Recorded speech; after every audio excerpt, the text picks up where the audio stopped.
So, so we're going to talk about leverage, and we adopt a leverage buyout structure for pretty much most of the deals that we do. So what do you want to know about leverage, Matt? Everything. No. So obviously there's different types of leverage. There's different types of assets that we tend to leverage against, right? So there's the EBITDA, obviously the cash flow lending that is quite useful once you get to a certain level. We tend to focus mainly on asset-based lending type funding solutions. Could you run us through different types of leverage that we utilize against the different assets? Paul? Yep. So globally in the markets that we operate in, asset-based lending is pretty similar. So typically the main areas that we're looking at is invoice finance. So you effectively leverage your debtor book. So you take an advance against the invoice receivables. That can generate a down payment. That can be anywhere between sort of 50 and 90% of the debtor book. The lower end if it's a risky sector or if the debt is contractual. So if you're taking deposits off customers, for example, then that is contractual debt, which invoice finance aren't really very keen about. But if you're just a very straightforward business where you make a product, you deliver it, and then you get paid 30 days later, then you'll probably be able to pretty much leverage most of that. There's plant and machinery, so particularly big meaty businesses like manufacturing, engineering, they've probably got some very expensive kit. You can leverage those assets, so you can either do like a sale and lease back where you effectively sell the equipment to the lender and they'll give you all of the money, or you can put it on like a hire purchase agreement where effectively you're sort of getting an advance against that and it's paid off over a period of time. And there's real estate, so if the business owns its premises from which it trades from, you can leverage between 50 and 70% usually of the open market value of that particular business. So they're the sort of typical types of leverage that you can use. There are some nuances between different countries that you operate within. So for example, you can get term debt and cash flow lending in the UK, but it's notoriously difficult to get that type of lending unless you've got already maybe a very established business in your group of companies that can potentially offer some sort of cross-company guarantee or cash flow coverage from. But if you go to somewhere like Australia, the lenders have a much better appetite to lend on a cash flow basis. So again, they're looking at the historical EBITDA in the business and how consistent it has been, but it's much easier to get term debt in somewhere like Australia than it is in perhaps say the UK. So that's typically the sort of types of leverage that we tend to look at. And what do banks tend to focus on when you've got this asset base, you're looking to fund this deal? What does the bank want to see in the financial projection in terms of debt serviceability? So how easy it is to service the debt and the repayment plans that you're creating? And what kind of security do they want over the assets? Yeah, so the fundamental thing is they want to see that this is affordable and viable to the business. So of your cash flow next year, you've got to pay this amount to the lender to service the capital and the interest on your borrowing. Does that fall within a certain parameter? And there's many different criteria depending on the sector and how you're sort of putting the leverage package together. So there isn't like a typical percentage of what that is. From our point of view at Opulentia Capital, we generally don't want to use more than 50% of the available cash flow to service the debt, not just the debt that we might take on from the bank to do the deal, but also any seller deferred note or earn out structure. We want to make sure that all sits within no more than 50% of the available cash flow so that we can be comfortable that even if profits halve next year, we can still pay the debt that we've taken on. And I think that the lenders are then going to be looking at stress testing different scenarios in your financial modelling. We do that ourselves for our own sanity, but obviously the lenders will do that too. So they're looking at if interest rates rose, if costs to do business rose. One of the things we're seeing in the economy at the moment is rising energy prices. So what impact does that have on the P&L and the available cash flow to service the debt? So they're all the sorts of things that lenders are going to be looking at. And then secondary to that, they're going to look at the business plan. They want to have confidence in your business plan and most importantly, probably the people behind that business plan in terms of their expertise, their track record. Maybe they've done this before. All of those things, I guess, are what lenders are typically looking at. Yep. And then we utilize our own software in order to do the financial modelling. So there's a lot that goes into the financial modelling. What kind of metrics do we tend to adjust for over the next 2, 3, 5 years? So obviously we're going through a crisis right now. There's the cost of living crisis, so the salaries will probably go up a bit. Energy costs will also go up. What kind of things do we tend to focus on as we look at projecting the growth? Yes, so we do a very, very detailed financial model. It tends to be a 5-year forward-looking forecast. It's P&L, it's balance sheet, and most importantly, it's cash flow. So thanks for tuning into the Buy, Build, Sell podcast. Please visit buybuildsell.net in order to access our free community on buying and selling and building businesses, so that you can access like-minded entrepreneurs, get access to free resources, and be able to access content that is not available online that will help you on the deal making journey. We promise not to spam you, and we will be sending you the next episode on your email for free at your disclosure. Thanks a lot.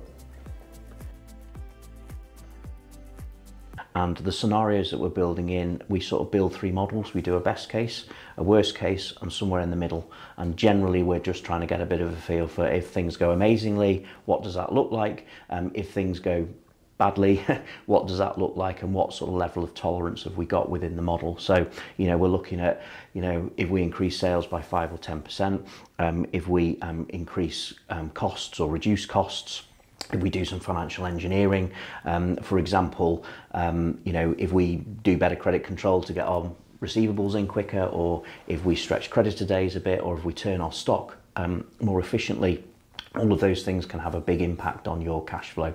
So we're sort of running all of these different scenarios through the model to look at that best, worst, and sort of middle case, so that we can get really comfortable with that number. Obviously, that's what the bank then uses pretty much to come up with their debt covenants that you've got to operate within, for as long as you owe the bank money.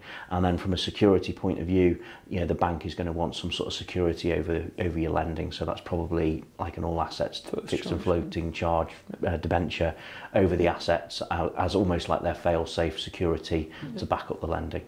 Yeah, I mean, you've got to realise how banks tend to work, right? So if you understand how banks work internally, you can just play around with that.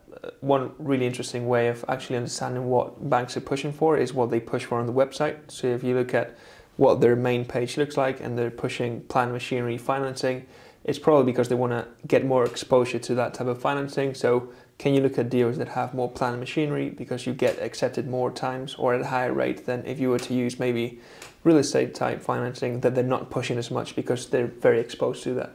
So if you understand how they work internally, then you can play around with those variables that obviously. Yeah, I mean, in most jurisdictions, but just talking specifically about the UK, there are lenders that only do invoice finance. Yep. There are lenders that only do commercial mortgages. Yep. There's certain lenders that only do certain types of plant and machinery, or there's even some really specialist lenders that will only lend to a certain sector, like construction, for example, because that's where they've got their expertise. So I guess there isn't just one lender that we go to for all of our deals. There's lots of different scenarios and lenders that we work with. Yep. In the UK, in the USA and Australia, there's thousands of them, and when we look at analysing deals and funding them, we just go to all of them and we focus on getting the best offers back, and then from there pretty much accepting or rejecting what makes sense for us and for our deal partners when we look at buying a business. So we try and meet the best possible arrangement that we can. Yeah, I think a lot of people that we joint venture with, one of the common questions that we get asked is who are your lenders? And actually we can't answer that, not because we're being vague, but every deal is different. Yeah. And it's more about how we package that deal up so that we make sure that we do get that deal funded. So it's the business plan, it's the financial modelling, it's having an understanding of which lenders have got appetites for which type of asset-based lending, or which sectors that they want to lend in and don't want to lend in. For example, in the UK, the construction industry is seen as very risky. It has a reputation for not paying its taxes. There's a lot more insolvencies in that sector than maybe other sectors. So lenders tend to be more risk averse, more cautious when they're looking at a construction based deal than maybe something in, I don't know, recruitment, for example, which is perhaps deemed as less risky. So I guess our expertise is packaging those deals up, understanding the lenders, having relationships also with lots of lenders where we've got a track record with. If you go to Australia, where we have a fledgling business, we've got 16 asset-based lenders across a number of different industries for the sort of SME space that we've spent time getting to know, building a relationship. They've funded some of our deals, and it's about, I guess, using that expertise so that we can get deals funded. Yep, 100%. So that's it on how we finance deals, how we look at negotiating the lending scenarios of the current marketplace, and obviously, future future marketplaces, because you always need to be changing to the environment. And that's it. Hopefully that was of value to you guys. Thank you for tuning into our podcast today. Have you tried our free survey to assess your skills as a deal maker? Visit www.buybuildsell.net/survey to take our free survey and assess your skills as a deal maker. So to do deals, it all starts with sourcing. You've got to find the deals. You know, it doesn't matter how good your team are, the processes we're going to follow to get those deals done, funded, legals, etc. It all starts with sourcing, and if you haven't got deal flow, it doesn't matter. You're not going to do any deals. So let's chat about sourcing. So I guess let's just talk about criteria first of all. You know, if you're new to this, you're wanting to get into M&A, you're wanting to do some deals. Where do you start? What sector do you go for? So if you want to follow our model of buying well-established traditional businesses that have a good trading history in a traditional industry where the business owner is looking to retire, they've got no succession plan and so on, I would stick to traditional industries that manufacture, engineer, create the type of products that you consume on a day-to-day basis. So, for example, you look at this cup business and you're like, okay, doesn't look very sexy at all. But then if you look at the financials of the wholesale company that produces this or that distributes this, you'll be amazed at what kind of revenue levels and EBITDA levels these guys are making. So you want to focus on traditional companies that are asset heavy. So they've got a lot of assets, whether that comes on the real estate front, plant machinery front, the debtor front, and so on. So I would start focusing on B2B type businesses. Not so much focus on service-based businesses where the cash flow can be really high, but there's not a very good, I guess, asset-based lending possibility on that front. So things like wholesale, transportation, food and beverage, engineering, manufacturing. I mean, we've got an actual list. If you work with us as a JV partner, you'll be able to access the actual list of industries that we can look at targeting. Waste management is another one. And then from what we look at is the age of the business owners. We look at the amount of potential businesses that are within that industry so that we can, at that point, focus on building a group and look at the opportunity of building that group. And pretty much we want to focus on businesses that are viable for a leverage buyout scenario. So we don't really want to look at over-leveraged businesses, because at that point we just reduce our possibilities of the upfront consideration with that business owner. And we just run through the process day in, day out in order to create deal flow and create quantity, because if you don't have quantity, you can't go into quality, which is, over time what you want to go into, right? You want to buy into well-established businesses that have a good management team that you can build an executive team around, and from there build a group. And that just comes through the numbers. Every single industry has the numbers, and Yeah, I mean, I think it's really a marketing process we're talking about here. But before we get into sort of how you connect with those business owners, in the UK, there's software like Endole, isn't there, that you can use to pull off or put in certain criteria. So you could, target waste management companies in a particular geography with a particular sort of financial profile, so that you're only ever targeting businesses that are asset heavy in the right sectors, that their debt ratio is a certain level that means that we could do a leverage buyout if we wanted to. So there are sources like that, aren't there, that you can use to source the data before you even start connecting with that business owner. Yeah, every single country has its own data source, so we don't really want to go into the specifics of each country. In the UK, for example, you obviously do have Endole, you have the Companies House, you've got all kinds of Pomanda.com is another one. There's a lot of sources of data, but at that point you just want to make sure that you get the contact details of the business owners, that you can actually reach them out. So it's, you can have the financials of the business, but if you don't have a way of contacting them, it's kind of like a bit worthless, right? Mm-hmm. So you want to make sure that any data source that you use gives you access to their email, phone number, and either home address or business address, because you'll be able to leverage that in order to start contacting them directly, right? And I think what's worked really well for us has been just doing direct outreach, as opposed to just waiting for these business owners to contact you, because that just takes time, and it takes reputation, and it takes just time and consistency on the content marketing side of things. But if you can focus on doing a specific outreach that targets that business owner, their business, their industry, with what you're looking to do within that industry and your position within that industry. That just gives you that personalization, which I think is really important with business owners that are a bit concerned, that want to have a personalized approach, because it's a really big decision in their lifetime to actually sell the business that has probably been their baby. So being able to be personalized, confidential, and go to them directly is really, really important. And obviously we utilize things like LinkedIn, email marketing, we utilize letters.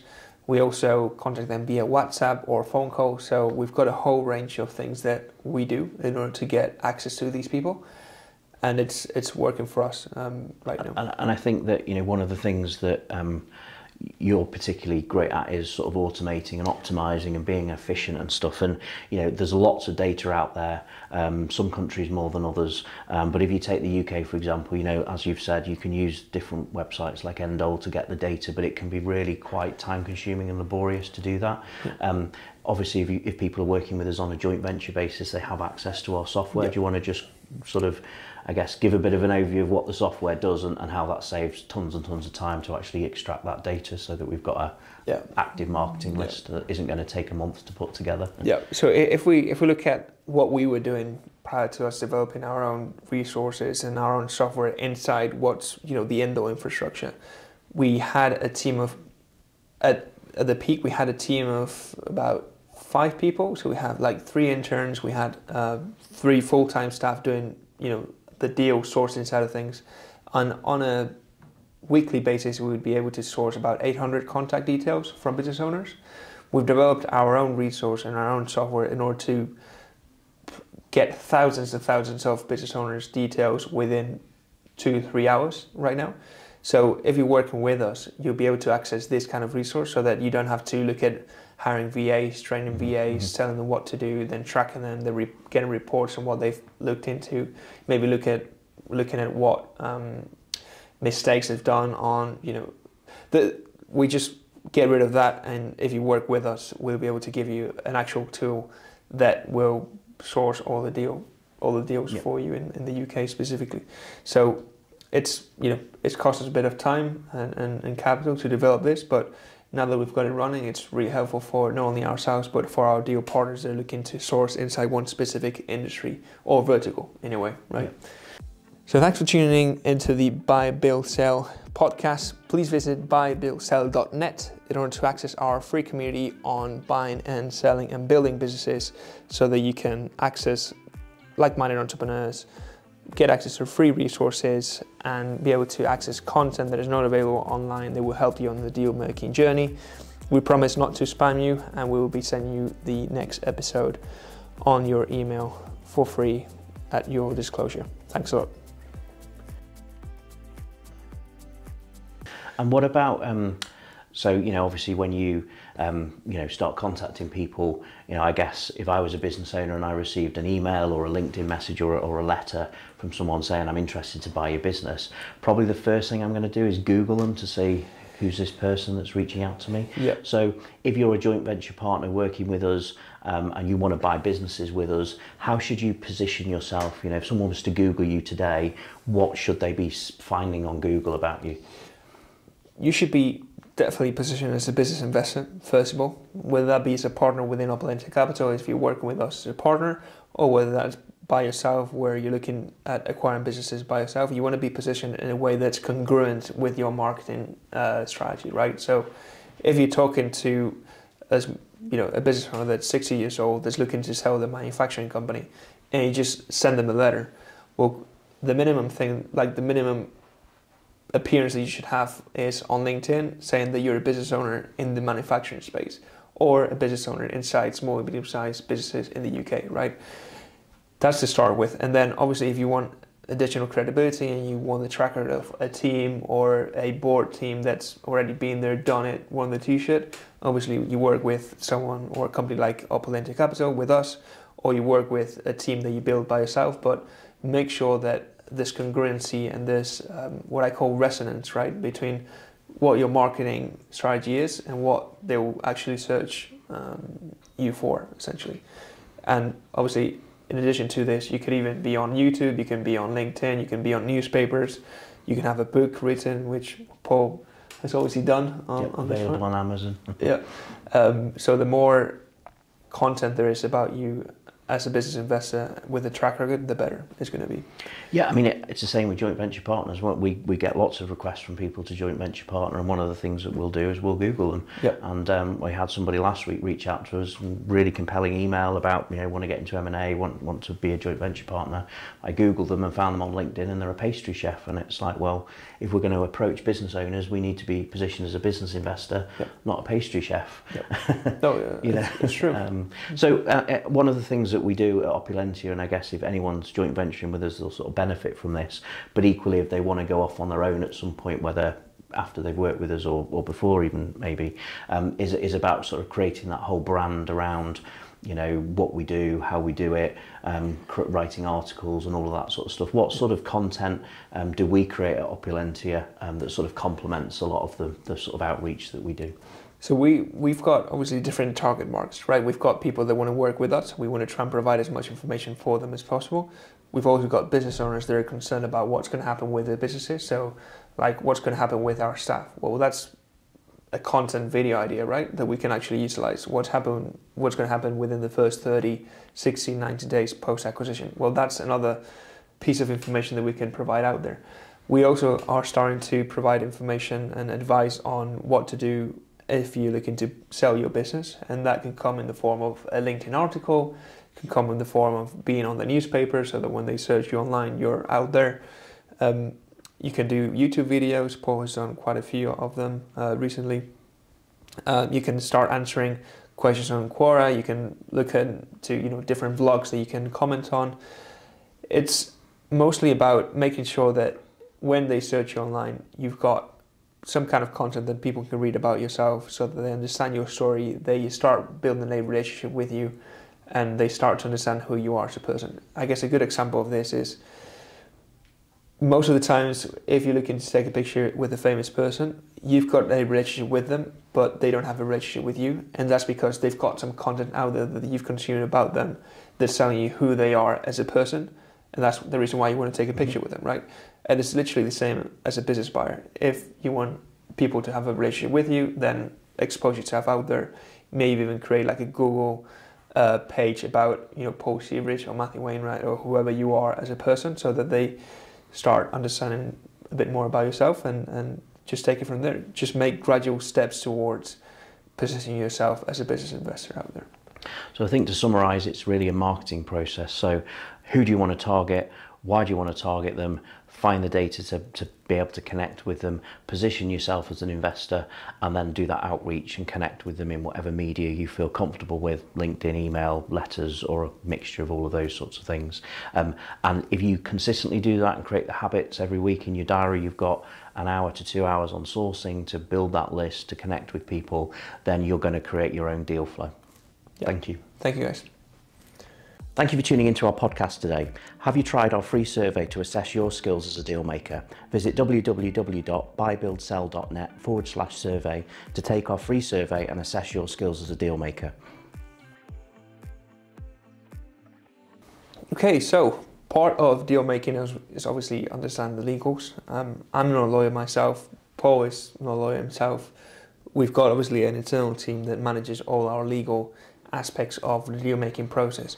But I think as a deal maker, you want to understand the basics of what goes into the legal contracts and what goes into getting the deal done. There's a lot of documents that go into, and there's a lot of pages specifically that go into getting a deal done. But Paul, can you run us through, the main legal contracts that go into getting the deal over the line? Yeah, sure. So I always remember my first ever deal that I did, and I was astounded by the amount of paper that was in the lawyer's office. The desk was it was more like a board table, and it was just full of paper. So that there are quite a lot of documents that go into making these transactions work. The most important, and I guess the most poignant one, is the sale and purchase agreement. This is a contract between us as the buyer, them as the seller, selling the company, and it outlines, what we're purchasing. There's, going to be key clauses in there that we'll talk about in a moment. So that's the main document, and then there's ancillary documentation. So there'll be, if the owners are resigning as directors, then there'll be a resignation. If it's a UK company, there'll be a stock transfer form that goes to HMRC, the tax authority. because you have to pay stamp duty when you buy a company, and they'll stamp that document and that ratifies the transaction. That happens after, but it's produced before. And there's board minutes from the buyer and the seller approving the transaction. If the seller is remaining in the business, then maybe there's an employment contract or a consultancy agreement. So there's quite a lot of pieces of paper that have to be agreed upon. We produce that in-house. We work with external law firms. Different countries have maybe some nuances to that, but principally they're the core sort of documents. And typically what you'll see in a sale and purchase agreement is, the parties to the transaction, what we're buying, how the purchase price is being paid. Is it all on completion? Is it some up front, some deferred? Is there an earn-out structure? Are there going to be any adjustments? What are the obligations of the seller at completion? What are the obligations of the buyer at completion? And then if there's normally there's quite an extensive section on warranties. So whilst we do due diligence to protect ourselves and understand the business and work out what the risks are, due diligence won't tell us absolutely everything, because we're never going to review every single piece of paper that this business has ever been a party to, particularly if it's been around for 50, 60 years, because there's never going to be enough time to be able to review that. So one of the things that the buyer will expect is to rely on the seller to provide some warranties, and warranties are effectively assurances that protect the buyer. One of the most important documents that the seller will produce is the disclosure letter, because they disclose against those warranties. So let's say, for example, one of the warranties is, the seller warrants that they've paid all of their taxes on time. So, pretty standard warranty. What they might put in the disclosure letter is, so the disclosure letter is there for them to disclose against any of the warranties that they don't feel they can comply with. So they might say, yes, we've paid all of our taxes on time when we're supposed to, except for the current sales tax, which is being accrued, or last month's PAYE, the payroll taxes that are due but haven't been paid over yet, or last year's corporation tax, which isn't due for payment for another 9 months, but it's accrued in the accounts. So they could give a disclosure against that. And effectively, if we found that any of those warranties were provided, but actually we couldn't rely on because we found an issue, so use that tax warranty as an example. Let's say they just gave that warranty and didn't make any disclosures, and then we found out that actually they hadn't paid some taxes, then effectively we could claim against the seller because they provided a warranty that's turned out to be false. So the disclosure letter is very important from the seller, because it's about getting out there anything that they can't provide as a sort of warranty. So they're typically the sort of the legal documents and the legal sort of, I guess, the key clauses that you would see in a sale and purchase agreement. Yeah. So thanks for tuning into the Buy, Build, Sell podcast. Please visit buybuildsell.net in order to access our free community on buying and selling and building businesses, so that you can access like-minded entrepreneurs, get access to free resources, and be able to access content that is not available online that will help you on the deal-making journey. We promise not to spam you, and we will be sending you the next episode on your email for free at your disclosure. Thanks a lot.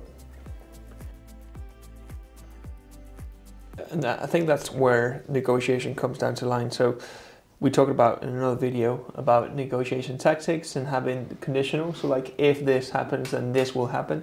I think it's a dance between the warranties and the disclaimers that the seller and you as a buyer want inside the legals.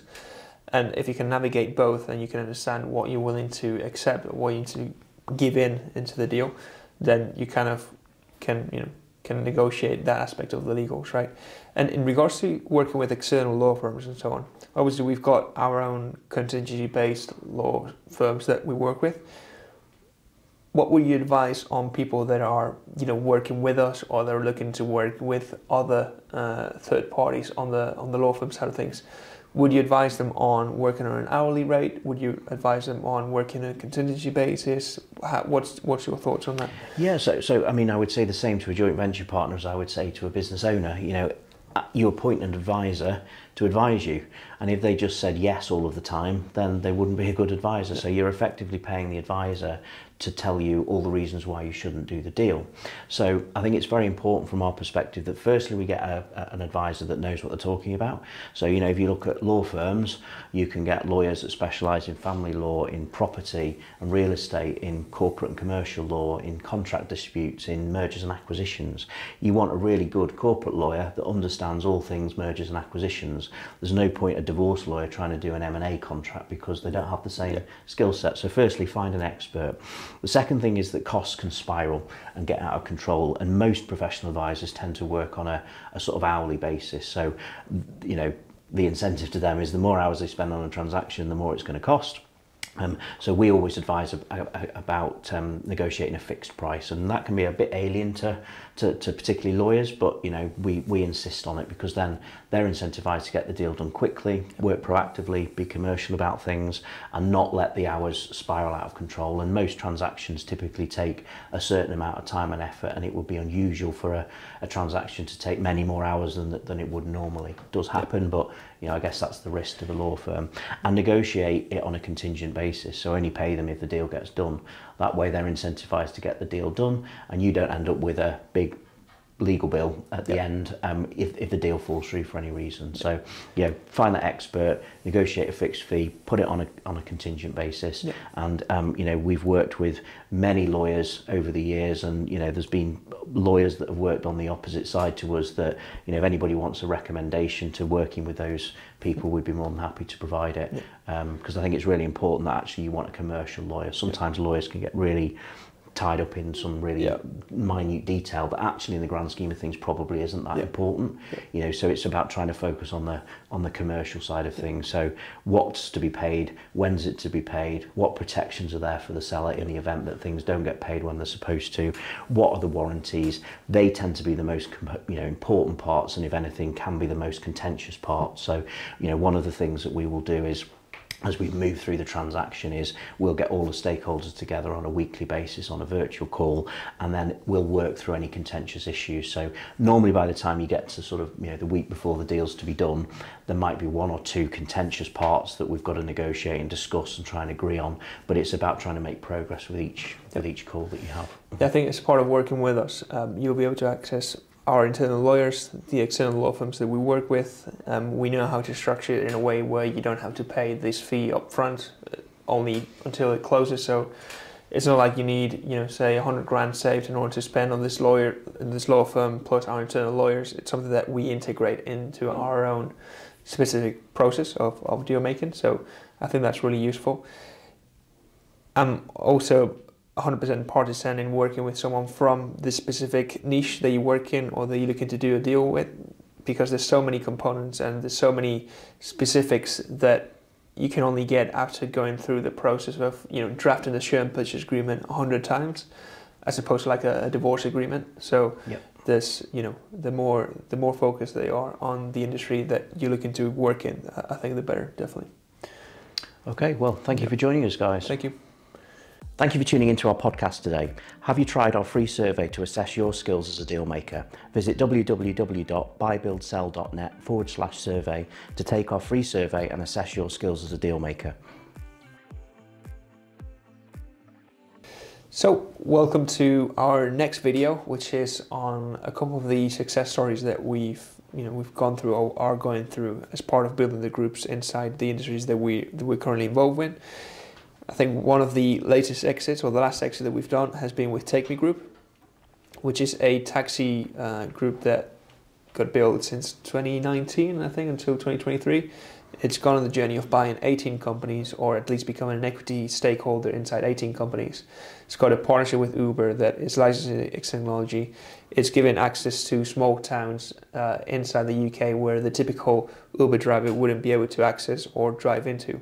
And there's been a lot of synergies that have been created on a head office function as part of, you know, building the larger group. We exited our stake at the end of 2022.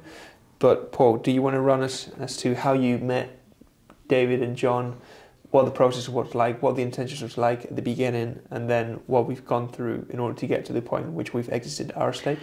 Yeah, sure. So John is a military man. He left the forces and got into the world of taxis, ended up building his own taxi business, and then started to work with a private equity firm to help them roll up in the sector. And as part of that journey, he built a group, so I think around 10,000 cars. But then he saw an opportunity to actually do that for himself.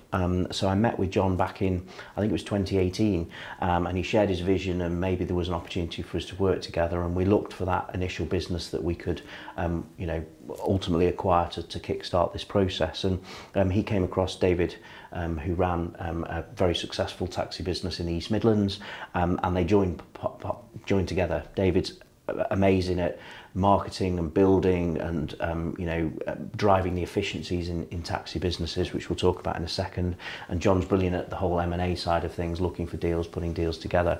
So we became a partner in their business and helped them on that journey. We spent 2 years working with them. They actually got it to around, I think, 26 taxi companies in major towns and cities around the UK in a sort of 2 year period. So prolific growth. They're the fastest growing taxi business in the UK, and since we exited a few months ago, they've gone on to acquire others, and they're carrying on that journey. They're very focused on building something big. But I guess when they acquire a taxi business, they can plug it into their infrastructure and make those businesses bigger and better. So they have their own app, which automates a lot of the booking process, makes it much easier for customers to connect and book a taxi. They have corporate contracts with, major organisations, which can be, offered to other businesses as they acquire.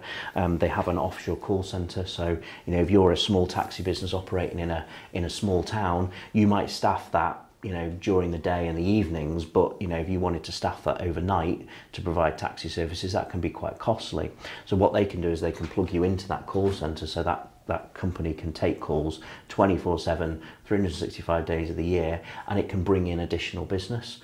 They can dispatch taxis from a sort of offshore centre. It doesn't have to be in-house. So all of these things can drive efficiencies, more revenue. So typically when they take over a taxi business, they'll be able to improve the profitability of it pretty much overnight. So really, really cool model. They've got some really great partnerships, and obviously they've been able to consolidate a very, very fragmented market. I think there's 10,000 taxi companies in the UK, and I know their ambitions aren't just in the UK. They want to create some sort of global business. So very, very, very interesting. And we helped them on that journey. We exited back end of 2022, and they've continued to be really successful, and they've got some really big plans for the future.